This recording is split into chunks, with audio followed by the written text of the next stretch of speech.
In the small, quiet town of Ravenwood, there was one rule every child grew up hearing.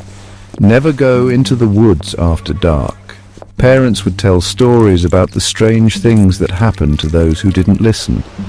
People disappearing, eerie sounds, and a shadowy figure known as the Whistler. The legend said the Whistler was a creature that haunted the forest, luring the lost with a tune so beautiful it felt almost magical. But those who followed the sound were never seen again. Lila, a curious 12-year-old with a love for mysteries, and her 17-year-old brother Jake, who prided himself on being a fearless skeptic, had heard the story many times. Jake loved to tease Lila about her fear of the woods. Jake, ghosts and monsters, laughs. Please, it's just old stories to scare kids like you. But Lila wasn't so sure. Something about the stories felt too real. One chilly autumn evening, as the sun dipped low and cast long shadows across the town, Jake and Lila were walking home from a friend's house. Their path ran alongside the forest, where the trees stood tall and dark, their branches like skeletal fingers reaching into the sky. "Jake, we're fine, it's just trees." Lila stayed silent, but she walked a little closer to him. Then, just as the last rays of sunlight disappeared, a sound broke through the stillness. A whistle. It started soft, barely noticeable over the rustling leaves, but it grew louder, sharper, and more deliberate.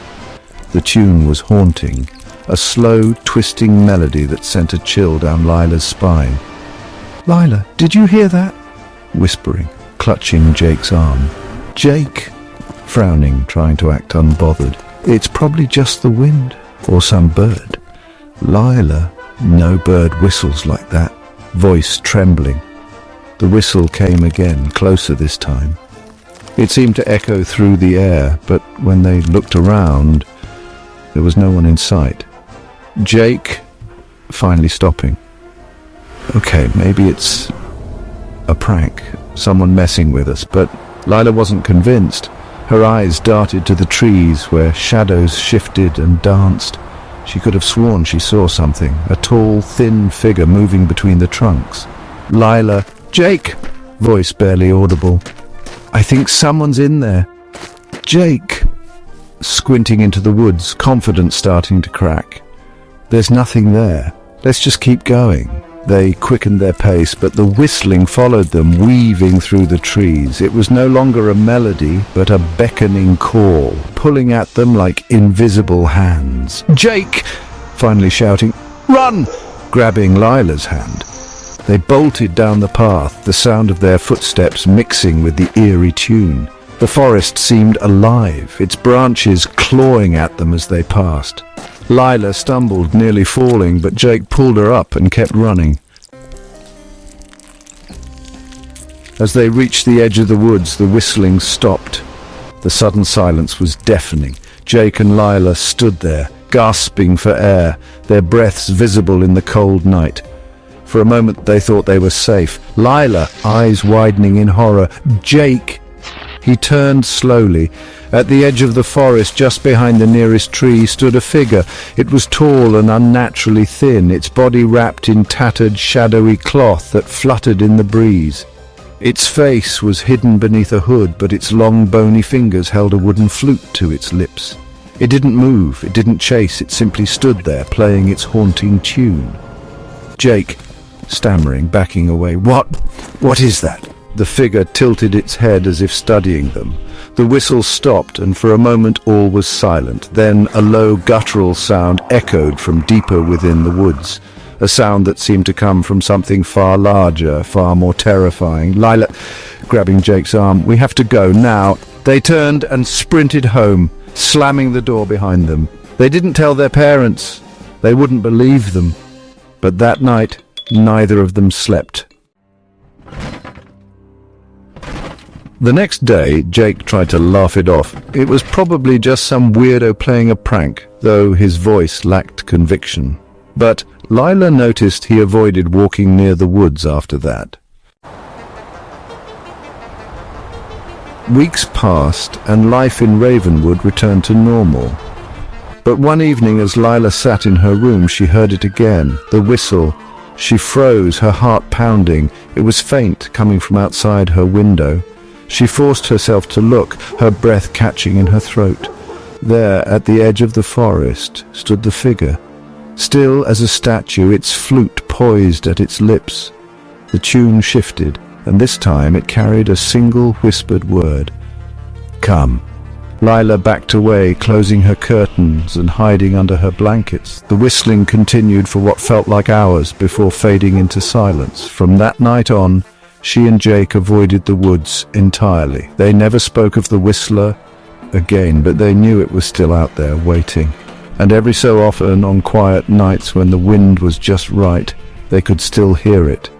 The haunting whistle, calling to anyone brave or foolish enough to follow. Gap 2S. Many years ago, in the heart of Ravenwood, there lived a lonely musician named Alaric. He was known for his haunting melodies, played on an ancient flute passed down through generations. One fateful night, Alaric ventured deep into the forest, drawn by a mysterious, unseen force. He was never seen again. Gap 2S. Legend has it that Alaric made a pact with the forest spirits, trading his soul for eternal life and musical prowess. But the spirits twisted his wish, binding him to the woods as an eternal guardian, a spectre known only as the Whistler. Gap 2S. The Whistler's tune is said to lure those who hear it into the forest, where they are never seen again. Some say it's a call for companionship, others believe it's a warning. But one thing is certain, once you hear the Whistler song, it stays with you forever. Gap 2S. So, if you ever find yourself near the woods of Ravenwood and you hear a haunting whistle on the wind, remember Alaric's fate. The forest has a guardian now, and it's always watching, always waiting for the next soul to heed its call. Gap 2S. The end. Gap 2S. After learning about the Whistler's origin, Jake and Lila knew they couldn't ignore the eerie presence any longer. Determined to put an end to the haunting, they devised a plan. Gap 2S. They gathered supplies, flashlights, a map of the forest, and Alaric's old flute, which they found in an antique shop. They believed that playing the flute might summon the Whistler and give them a chance to confront him.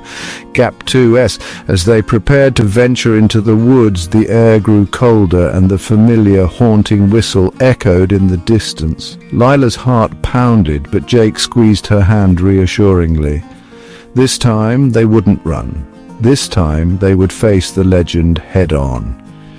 Gap 2S. With every step deeper into the forest, the whistle grew louder, more insistent. The trees seemed to close in around them, and shadows danced in the moonlight.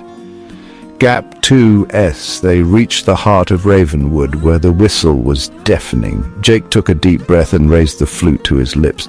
As he played the first note, the forest fell silent, and a figure emerged from the darkness. The Whistler had arrived. Gap 2S. The end. Gap 2SS. The figure moved slowly, its outline becoming clearer under the moonlight. The Whistler, with his hollow eyes and tattered clothing, stood before Jake and Lila. Gap 2S. The air was thick with tension as Jake continued to play the flute, each note piercing the silence. The Whistler's whistle grew softer, almost mournful. Gap 2S. Lila stepped forward, her voice trembling but resolute. "We know your story. We know your pain." Gap 2S. The Whistler's gaze shifted to Lila, his expression unreadable. For a moment the forest seemed to hold its breath. Gap 2S. Jake's hands trembled, but he kept playing. Lila took another step closer, her eyes locked on the Whistler's.